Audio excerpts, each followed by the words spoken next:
Deseo profundamente que hayan disfrutado la noche buena y principalmente el motivo por el cual se hace Navidad, que vino Jesús para salvar nuestras vidas. ¿Salvar de qué? De todas las miserias y de los pecados y de las condenaciones que puede vivir el alma humana. Y nosotros estamos aquí para representarlo. Y qué lindo es que el mensaje de Jesús se sigue proclamando, se sigue predicando en cada púlpito y por cada uno de nosotros que hablamos de Él y lo damos a conocer. Yo entiendo que así es, ¿verdad? El pueblo de Cristo proclama a Cristo, celebra a Cristo y da a conocer su mensaje redentor al mundo. Por eso no dejemos de hablar de parte de Él, porque Dios nos ha escogido justamente para que lo representemos. ¿Y cómo? ¿Nosotros acaso podemos representar a Dios? Sí, obviamente. Él quiere usarnos. Ahora, si nosotros somos egocéntricos y estamos todo el tiempo pensando solamente en nosotros, mucha gente a nuestro alrededor se puede ir al infierno, que ni siquiera vamos a hacer nada. Pero Dios nos ha puesto a nosotros, su iglesia, para que podamos predicar a tiempo y fuera de tiempo. Por eso el mensaje de Jesús es urgente. Y ese es el título del mensaje de hoy. Jesús, la urgencia de su mensaje. Y aquí lo encontramos en el capítulo 4 del Evangelio según San Mateo, en el comienzo de su ministerio. Por eso hacemos bien en prestar atención qué hizo Jesús en los primeros días, qué hizo Jesús en los primeros momentos y a quienes eligió Jesús para que dieran a conocer el mensaje que hoy nosotros estamos predicando más de 2000 años después. Miren lo que dice Mateo capítulo 4 del 12 al 18.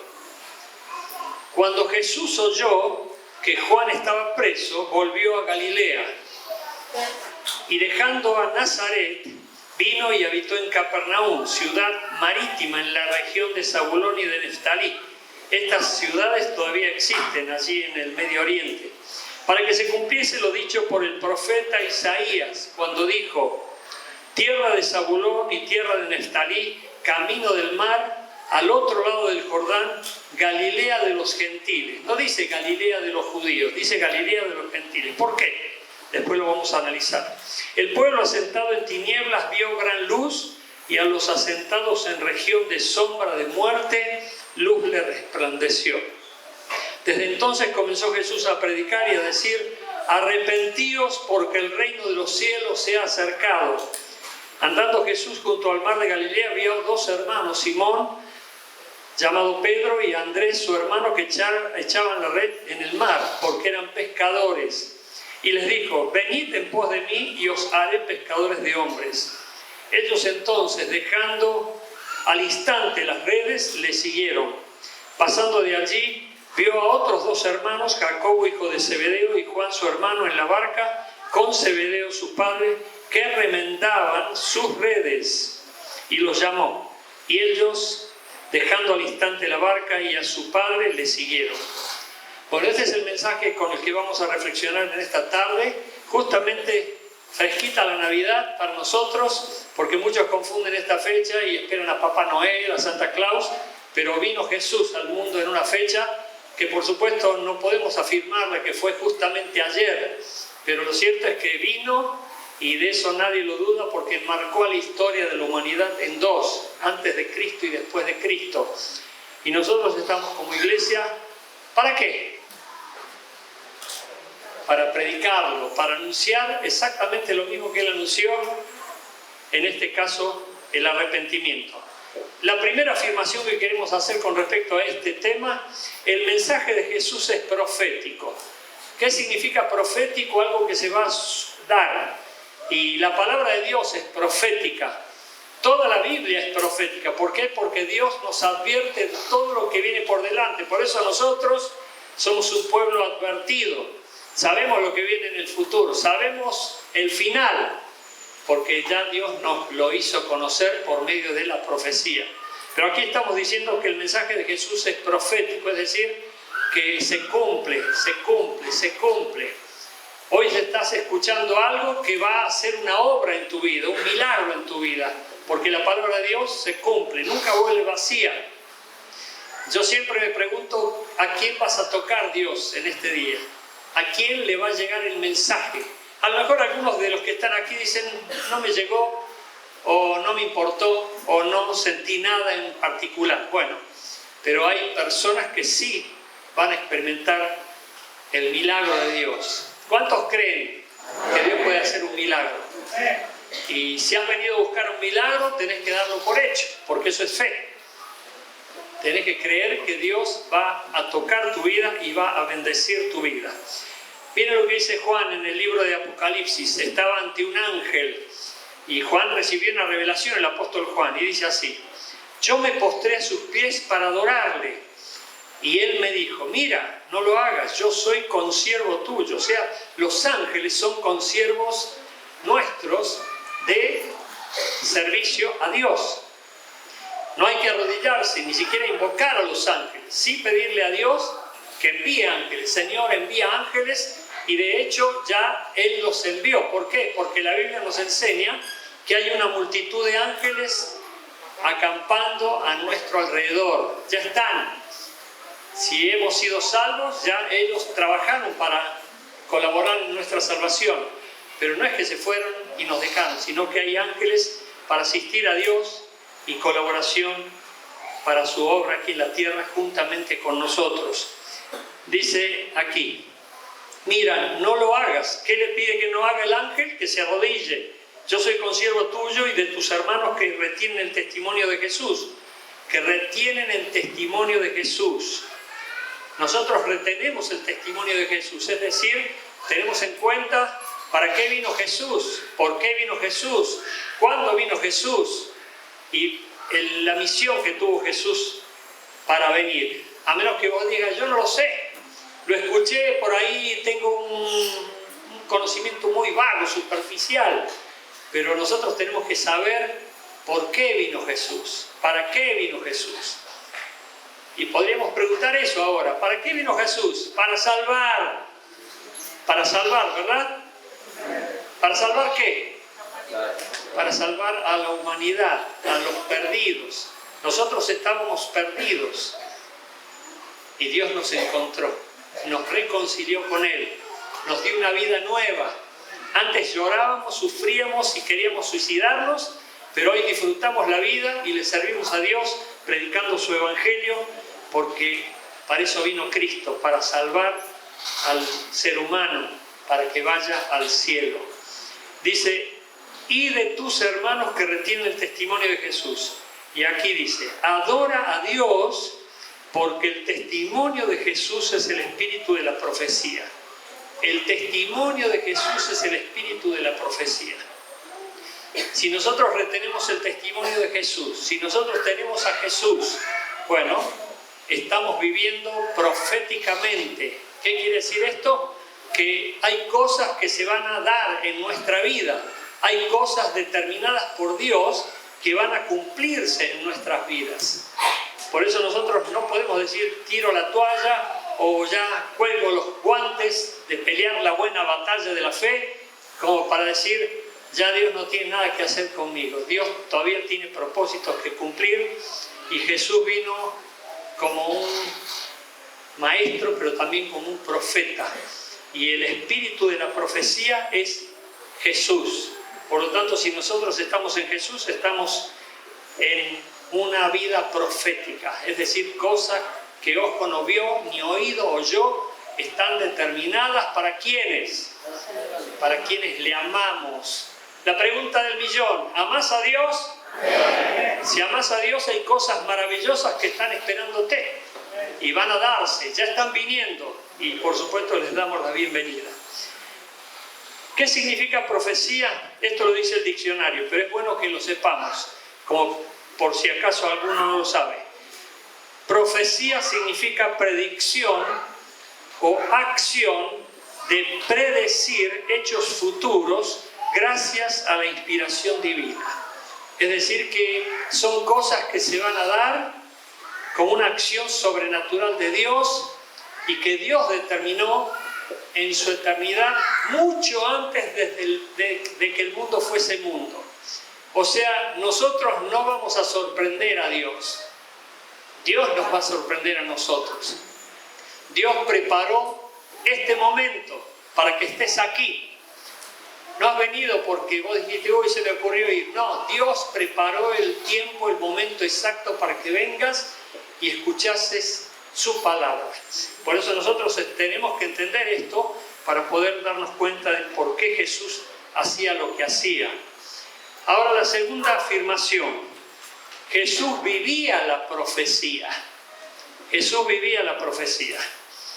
Y en este sentido quiero decirte que nosotros al vivir en la palabra, vivimos en la profecía. Es decir, todos los profetas y todas las profecías que se dieron se van a cumplir inexorablemente. ¿Qué significa inexorablemente? Que nada va a poder evitar que se cumpla. Y Dios ha determinado cosas que se van a ir dando. Algunos me decían hoy alguien me preguntó si el hecho de que las personas se desanimaran tanto, siendo que antes eran conocidas por personas vitales, fuertes, activas, muy dinámicas, y hoy es como que están desinfladas. ¿Qué pasa?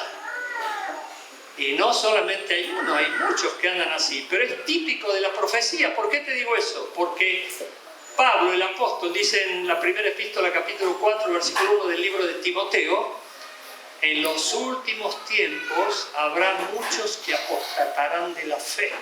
Es decir, gente que va a negar la fe. Gente que va a decir, ¿cómo? Este era un hombre muy pujante en el Evangelio, muy fuerte, me animaba, me alentaba, me invitaba a la iglesia. Ahora está en el mundo, no va a la iglesia. Esta mujer que antes era muy fuerte en la fe, entusiasta, y ahora no viene a la iglesia, dejó de venir ya hace mucho, ahora está en otras cosas.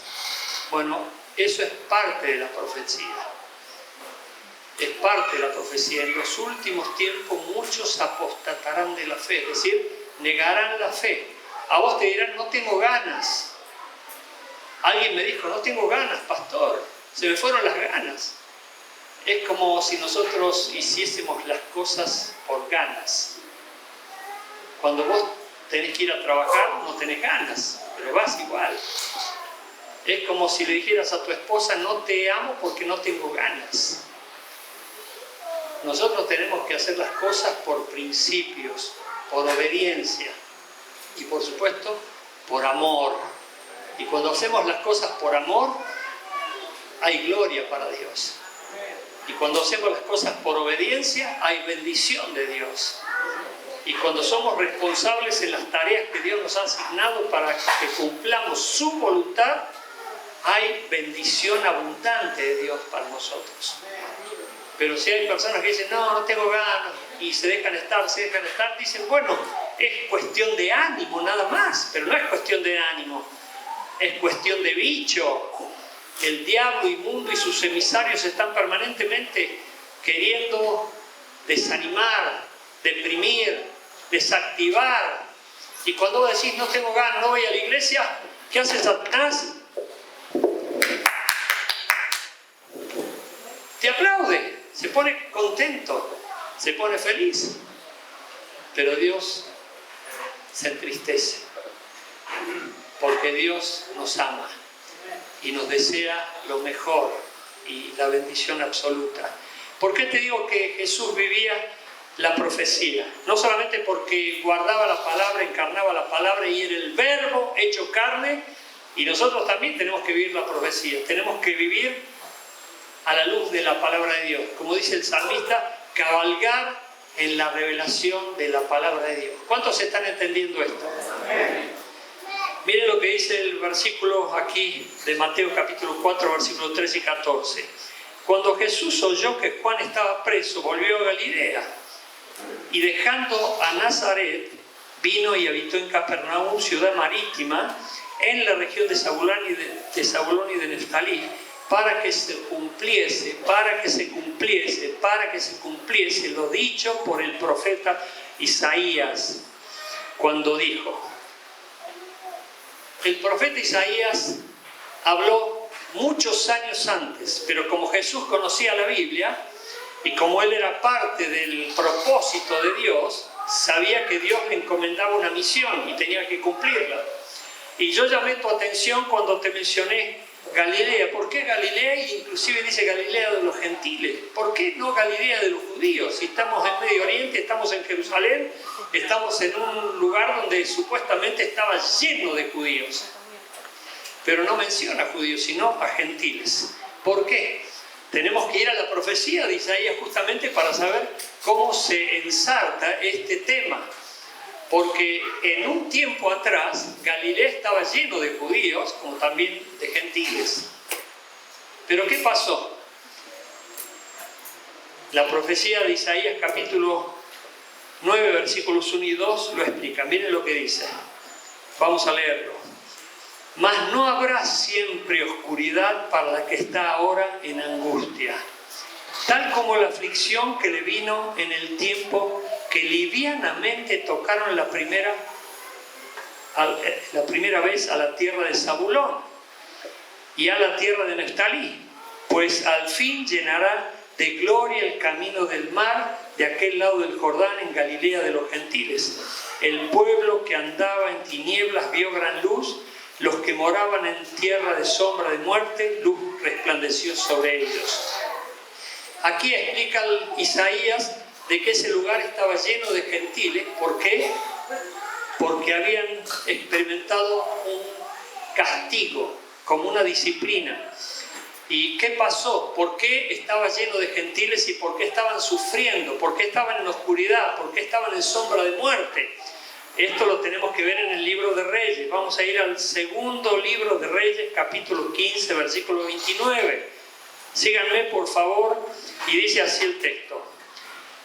En los días del rey Peca, rey de Israel, ahí ya había judíos, vino Tiglat-Pileser, rey de los asirios, y tomó a Hijón, Abel, Bel-Maaca, Janoa, Sedes, Azor, Galaad, Galilea y toda la tierra de Neftalí, y los llevó cautivos a Asiria. Es decir, vinieron este rey pagano asirio, tomó en cautividad a todos los judíos y se los llevó a Asiria. Eso es lo que hace el diablo. El diablo te ata, te cautiva, el diablo te roba la bendición y te lleva a una tierra que no tiene nada que ver con la tierra de Dios, que no tiene nada que ver con la bendición de la tierra prometida de Dios para su pueblo, donde ahí hay reposo y bendición. Muchas personas, por más que estén en la iglesia, pueden estar en esa tierra bajo condenación, pueden estar en esclavitud, pueden estar en yugo, pueden estar hasta queriéndose quitar la vida. Sin embargo, vienen a la iglesia, pero no se dan cuenta que el maligno los está gobernando, porque el rey asirio era un tipo de Satanás, era un rey gentil, pagano, idólatra, perverso, y por supuesto tomaba cautiva a las personas, además de matarlas, se las llevaba a tierra extraña como esclavas, y allí traía a gentiles, traía a asirios para que se integraran en esa comunidad. Y eso es lo que pasó con Samaria. ¿Se acuerdan con Samaria? Los israelitas que tenían que ir a cierto lugar del norte no querían pasar por Samaria. ¿Por qué? Porque Samaria era una mezcla donde había personas de distintas razas pero no judías, y los judíos no querían ni siquiera encontrarse con ellas porque estaban sufriendo ese tema, porque ellos no querían tener comunión con los asirios. Por eso cuando vienen con los samaritanos, me estaba refiriendo a samaritanos. Y en Juan capítulo 4, donde Jesús se encuentra con la mujer samaritana, le dicen: ¿cómo? Estás hablando con una samaritana. Era algo extraño para ellos. ¿Por qué? Porque era un lugar como prohibido. Era el lugar donde habían estado allí las personas que no representaban al pueblo de Dios y que en su tiempo habían sido sacados de cuajo de ese lugar y llevados a esclavitud a tierra extranjera, y vinieron a ese lugar gente que era del reino de Asiria, pero no eran judíos. Por eso se llamaba tierra de los gentiles. En 2 Reyes capítulo 17, versículo 24, aquí vemos lo que les estoy contando. Dice así: y trajo el rey de Asiria gente de Babilonia, y de Cuta, y de Aba, y de Hamat, y de Sefarvaim, y los puso en las ciudades de Samaria en lugar de los hijos de Israel, y tomaron posesión de Samaria y habitaron en sus ciudades. ¿Se dan cuenta por qué Jesús tenía que cumplir esa profecía? Porque muchísimos años antes ese pueblo había caído bajo maldición, bajo disciplina, y habían sido expatriados por intervención maligna. Y Dios permitió todo eso, porque ese grupo había entrado en la idolatría. Vos dirás, qué malo que es Dios. Sin embargo, Dios permitió que eso sucediera porque era como un escarmiento, era como que tenían que aprender una lección. Y hay personas que están sufriendo, pero a veces no sacan provecho de su sufrimiento. Es como que piensan que el sufrimiento es por casualidad. Sin embargo, la Biblia nos enseña, y eso es vivir en la profecía, eso es vivir en la palabra, de que no hay maldición sin causa. Y una persona correcta, madura, tiene que decir, bueno, tengo que sacar provecho de esta situación, estoy sufriendo, pero no es un sufrimiento que me va a matar. Tengo que analizar. Por eso la Biblia dice, en el día del bien, gózate. En el día del mal, considera. Cuando hay situaciones feas, malas, tenemos que considerar, tenemos que pensar. Sin embargo, la gente no piensa ni considera, sino se queja, insulta, despotrica y maldice, y es como que, bueno, esto no me tendría que haber pasado a mí, pero te pasó. Los gentiles que estaban en esa zona estaban bajo mucha maldición, en sombra de muerte, asentados en sombra de muerte, pueblo asentado en tinieblas. Hay personas que están asentadas en sombra de muerte y en tinieblas, y eso es sinónimo de diablo, eso es sinónimo de Satanás, porque cuando viene Jesús, viene la luz. Por eso dice, gran luz vieron esas regiones, y fue el cumplimiento de la profecía. Cuando nosotros estamos cumpliendo la profecía de que la voluntad de Dios eterna es que prediquemos a tiempo y fuera del tiempo, que demos a conocer el mensaje para que la gente crea, conozca y tome decisiones de entregarse a Dios, ahí va a haber gran luz. La profecía nos hace vivir, escuchad por favor, la profecía nos hace vivir en primer lugar esperanzados, porque la profecía te trae esperanza. ¿Por qué? Porque el final Jesús venció y el diablo perdió. El diablo ya está perdido, condenado, pero él sabe hacer bien la tarea y la está haciendo ahora. Por ejemplo, si alguno de ustedes se está distrayendo, dirá, hoy son mis preocupaciones, sí, pero el que está detrás de todo eso es Satanás, que quiere robar la bendición, robar la semilla, quiere que vos salgas de aquí como entraste. Y yo declaro que tu vida va a cambiar. Amén.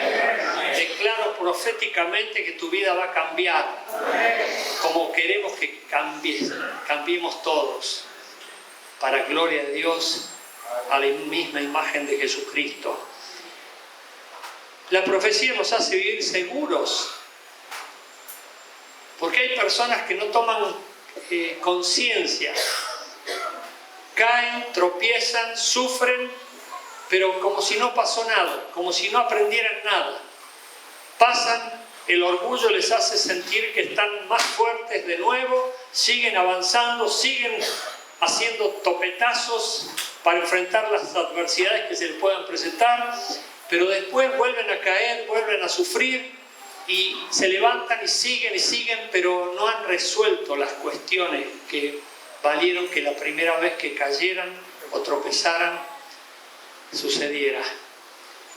Y nosotros tenemos que aprender de cada prueba. Tenemos que llegar a probar cada prueba, no ser reprobados. Hay personas que son reprobadas en las pruebas y nosotros tenemos que ser aprobados. Dios ha permitido que vos estés en estas circunstancias, no solamente para probar tu fe, para probar tu convicción, sino por sobre todas las cosas para que lo conozcas y que Él va a bendecirte y Él va a ayudarte porque Él no está lejos del corazón contrito y humillado, al cual nunca despreciará. Por eso, si vos estás en una situación de crisis, tenés que pedirle ayuda a Dios, y has hecho muy bien en venir a este lugar. Y ahí en lo íntimo de tu corazón tenés que decirle: Dios, haz el milagro en mi vida, lo necesito. Y querés saber una cosa, Dios se especializa en milagros, pero tenés que creerlos y tenés que darlos por hecho. Señor, recibo tu milagro en esta tarde. No escuché a nadie decir eso. A ver, repetilo, los que quieran. Recibo tu milagro en esta tarde. Y tenés fe para creer que Dios lo va a hacer posible. Amén. La profecía nos hace vivir advertidos. Es decir, sabemos lo que viene por delante. Hay un libro allí en la librería que dice advertidos sobre el futuro. Hay personas que se escandalizan pensando en todo lo que está pasando, en las situaciones críticas que vive el mundo moderno, pandemia, ahora nuevo enfoque de la pandemia a través de lo que se está diciendo en China. Bueno, ¿por qué pasan esas cosas? La Biblia nos da la respuesta. La profecía nos hace vivir seguros y que no tenemos que sorprendernos porque estamos advertidos de lo que viene por delante. Y lo que viene por delante es la vuelta de Jesucristo. Y la buena pregunta es: ¿cuántos lo están esperando? El pastor Poli en su oración mencionó justamente eso, y yo soy muy hipersensible a las cosas bíblicas. ¿Por qué? Porque quiero estar en la profecía, quiero estar en la palabra. Sin embargo, algunas personas viven como... Bueno, déjenlo ahí. La profecía nos hace vivir preparados. Preparados. Tenemos que estar preparándonos siempre. Va a venir Jesús, ¿y cómo te va a encontrar? Preparado. Te estaba esperando, Señor. Uy, ¿por qué no me avisaste? Pensé que que faltaba un montón de tiempo. Uy, me quedé dormido. Hoy no me di cuenta. Que venga cuando venga. Estamos preparados. Alguien de aquí me preguntó algo que yo ya sabía la respuesta, porque es una ilustración muy común o clara que se repitió en muchos mensajes. Si te dijeran que hoy vas a partir de este mundo y viene la voz de Dios que te dice: hoy me voy a llevar tu alma conmigo. Bueno, no lo va a decir de esa manera porque eso lo digo yo. Seguramente que va a ser más amoroso, más dulce. Hijo mío, hija mía, hoy te vengo a llevar conmigo al cielo. ¿Qué? ¿Pero por qué? Bueno, ¿cuántos le dirán: te estuve esperando? Esta persona me dijo: si hoy viniera Dios y te diría que te viene a llevar a su presencia, ¿qué le dirías? Amén, gloria a Dios, aleluya, heme aquí. Sin embargo, hay personas que dicen: no, ahora no, me quiero casar, quiero tener hijos, quiero tener nietos, quiero cambiar mi casa, quiero comprar el auto, quiero que me asciendan. Bueno, cuántos planes. Pero nosotros tenemos que tener una vida profética en la palabra y saber que Dios puede irrumpir en nuestra escena cuando se le antoje, porque el hombre propone y Dios, y tenemos que saberlo nosotros más que nadie. Por eso dice el libro de Santiago: he aquí ustedes que planean un montón de cosas para el año que viene y yo lo agrego a esto, y no toman en cuenta a Dios. Más bien tendrían que decir: si Dios quiere, haremos esto o aquello y muchísimo más. Pero a veces hay personas que no toman en cuenta a Dios, ignoran a Dios, no reconocen a Dios. Y por supuesto a veces también son personas que tienen una Biblia bajo el brazo. Y por último, la profecía nos hace vivir oportunos, es decir, saber lo que tenemos que hacer en el tiempo exacto. Hay personas que no están conscientes del tiempo de Dios. Y nosotros tenemos un tiempo corto, porque pronto viene la noche cuando ya nadie más va a poder hacer nada. Por eso es el hoy, el día en que tenemos que tomar las mejores decisiones. Señor, dame sabiduría para tomar las mejores decisiones pero no quiero perder tiempo, no quiero estar desvariando ni distraído, quiero estar enfocado en hacer tu voluntad. Por eso Jesús tenía que ir a la ciudad Galilea de los gentiles, porque ese pueblo estaba sufriendo estragos, estaba sufriendo porque Satanás reinaba en ese lugar. Y cuando llegó Jesús, ¿qué llegó? La luz. Miren la tercera afirmación. Jesús ilumina la vida. Jesús ilumina la vida. El pueblo asentado en tinieblas vio gran luz, y a los asentados en región de zona de muerte, luz les resplandeció. Mateo 4:16. Imagínense, cuando llegó Jesús, llegó la luz a esa ciudad, a esa región, y el diablo en esa región estaba gobernando en tinieblas. Una persona que sufre está bajo el gobierno de Satanás, está en tinieblas, está en oscuridad. Pero cuando llega a Cristo, llega a la luz, y la luz disipa toda oscuridad.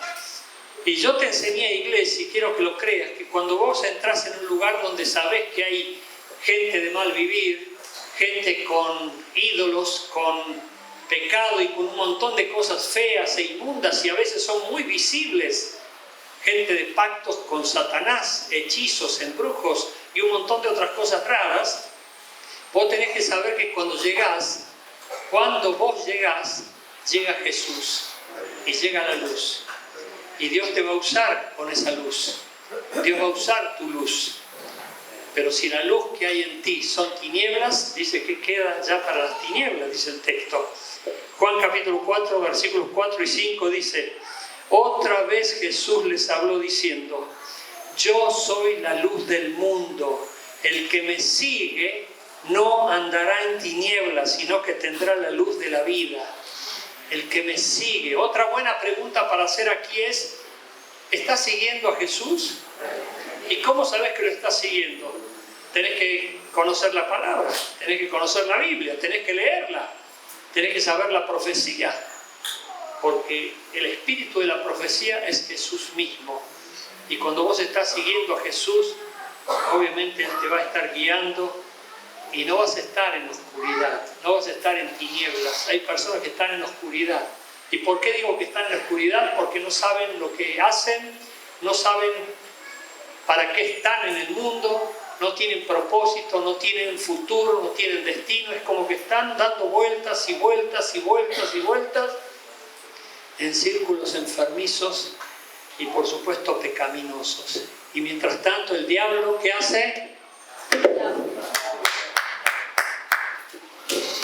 El diablo aplaude, porque a él le conviene que nosotros andemos en la nebulosa, que no sepamos cuál es la principal misión que Dios nos asignó, que estemos ocupados en cosas vanas, mundanas, y no estemos enfocándonos en ganar almas para el reino de los cielos. 2 Corintios 4, versículo 6 dice: mas vosotros sois linaje escogido, real sacerdocio, nación santa, pueblo adquirido por Dios, para que anunciéis las virtudes de aquel que os llamó de las tinieblas a su luz admirable. Hemos sido rescatados de las tinieblas. Antes, cuando estábamos en las tinieblas, sufríamos, caíamos, nos tropezábamos, andábamos desorientados, perdidos, como topados o drogados, pero no estamos haciendo la voluntad de Dios. Pero cuando vino Jesús a nuestra vida, es como que cayeron de nuestros ojos escamas espirituales. Se empezó a iluminar el camino, y el camino nos iluminaba para venir a la iglesia, para encontrarnos con otras luces resplandecientes, porque a la iglesia le dijo: ustedes son la luz y la sal de este mundo. Por eso tenemos que iluminarnos y ser luz para esta generación que está en tinieblas y en sombra de muerte. Por eso nosotros tenemos que tener mucho cuidado. Pablo el apóstol, cuando le escribe a los Efesios capítulo 5 versículo 8, no está aquí, pero se los digo de memoria, dice que hemos sido sacados de las tinieblas a la luz. Antes vivíamos en las tinieblas, pero ahora vivimos en la luz, pues andemos como hijos de luz. Por eso una persona que dice que vive en la luz no puede andar en las tinieblas, porque todo lo que pertenece a las tinieblas es diablo, Satanás. Y allí hay mentira, robo, engaño, falsedad y muchas cosas feísimas que son agradables a Satanás. Hay personas que tienen dobles vidas. El día domingo vienen a la iglesia, pero los demás días de la semana hacen cosas que no le agradan a Dios. Y Dios está permanentemente viéndonos y por lo cual nos va a pedir cuentas. Por eso cuando vivís en la luz, tenés que andar en la luz. Y no estás pensando, uy, me van a descubrir, uy, mejor que no me vean, porque estás haciendo las cosas a la luz de Dios. 4. Cuarta afirmación, Jesús predicó el arrepentimiento. Desde entonces comenzó Jesús a predicar y a decir, arrepentíos porque el reino de los cielos se ha acercado. Arrepiéntanse porque el reino de los cielos se ha acercado. Y es urgente el arrepentimiento. El arrepentimiento tiene que ver con un cambio de mentalidad y después un cambio de conducta. Hay personas que cambian de conducta, pero no de mentalidad. Y cambiaron de conducta por el hecho de que fueron descubiertos. Confesaron su pecado porque ya fueron descubiertos. Si no hubiesen sido descubiertos, a lo mejor seguían agazapados, encubriendo su pecado. Pero nosotros necesitamos ser sinceros delante de Dios y honestos para reconocernos a nosotros mismos en cuanto a fallas y necesidades que tenemos para cambiar. Amén. Y cuando Dios ve esa sinceridad, ve esa honestidad, que no estamos haciéndonos los perfectos y que somos los mejores del mundo porque vinimos a la iglesia, tenemos una Biblia, levantamos la mano, cantamos y oramos como el mejor, bueno, eso puede ser también pura hipocresía, como hacían los fariseos del tiempo de Jesús. Nosotros tenemos que ser honestos delante de Dios y reconocer nuestras fallas. Perdóname, Dios, porque no hago lo que corresponde y en realidad termino haciendo lo que no quiero hacer. Como decía Pablo, eso hago. Pero el arrepentimiento, miren aquí, en primer lugar, nos da esta posibilidad. No hay necesidad de seguir viviendo una mala vida, porque la persona que no se arrepiente de sus pecados sigue viviendo una mala vida. Las personas se acostumbran a vivir una mala vida y esa costumbre hace que vivan una vida que no es correcta, una vida que no se disfruta. Por eso el arrepentimiento te cambia la vida y hace que vos empieces una vida nueva. 2. No hay necesidad de seguir bajo condenación. Una persona no arrepentida está bajo condenación por más que disfrute de los placeres momentáneos del pecado. Pero hay una condenación esperándole. Dios no va a dejar pasar nada que lo afecte o que lo deshonre a Él o lo agravie. Y en tercer lugar, no hay necesidad de seguir sufriendo la culpa y el remordimiento. Yo te puedo asegurar, iglesia, escuchá por favor que nadie se distraiga, que si vos podés arrepentirte sinceramente delante de Dios y pedirle perdón por tus pecados, Dios va a traer un refrigerio a tu vida. Dios va a hacer un borrón y cuenta nueva. Porque generalmente las personas para justificarse echan culpas y piensan que son los mejores. Sin embargo, Dios hace salir su sol de justicia sobre justos e injustos. Y nosotros tenemos que reconocer nuestras fallas, reconocer nuestros pecados, reconocer nuestras irregularidades y errores y pedirle perdón a Dios. Y cuando Él ve que estamos siendo equitativos y no estamos diciendo Él se equivocó, Él es el culpable, Él es la basura, Él es el que me engañó, nosotros también somos responsables de alguna medida y tenemos que reconocer nuestro pecado delante de Dios para que Él haga el renuevo de bendición por medio de su misericordia y de su amor. Y la quinta afirmación, Jesús invita a seguirlo y a pescar almas. Y esto me gusta muchísimo. Miren lo que dice el versículo 18 al 22, lo leemos nuevamente. Andando Jesús junto al mar de Galilea, vio a dos hermanos, Simón, llamado Pedro, y Andrés, su hermano, que echaban la red en el mar porque eran pescadores. Y les dijo, venid en pos de mí y os haré pescadores de hombres. Ellos entonces, dejando al instante las redes, le siguieron. Pasando de allí, vio a otros dos hermanos, Jacobo, hijo de Zebedeo, y Juan, su hermano, en la barca con Zebedeo y su padre, que remendaban sus redes, y los llamó. Y ellos, dejando al instante la barca y a su padre, le siguieron. Esta es la tarea más honrosa que puede existir sobre la faz de la tierra. Y es una tarea que tiene que ver con salvar vidas, porque pescadores de almas es sinónimo de salvar vidas para la eternidad. Hay mucha gente que se está yendo al infierno todos los días porque no se arrepiente, porque nadie le predicó o porque no quiso hacerlo, pero nosotros estamos para pescar almas en el mar de la humanidad y hacer que estas personas vengan al conocimiento de Cristo, porque el deseo de Dios es que nadie se pierda, sino que todos se arrepientan y un día puedan ir al cielo. Por eso, cuando uno entiende este ministerio, que es un ministerio que no depende de un don, hay personas que pueden hasta justificarse diciendo yo no tengo el don, porque es cierto, el que tiene el don de evangelista va a predicar y va a tratar de ganar almas todo el tiempo y va a buscar oportunidades todo el tiempo para mechar el evangelio de Jesucristo y tratar de traer las almas al camino de Dios. Pero el que no tiene el don podrá decirse no tengo el don, por lo tanto, por eso no hablo. Hay creyentes, podés creer, creyentes que no hablan de Cristo, hay creyentes que no dan a conocer el evangelio, hay creyentes que están por años en las iglesias y nunca han invitado a nadie a recibir a Cristo.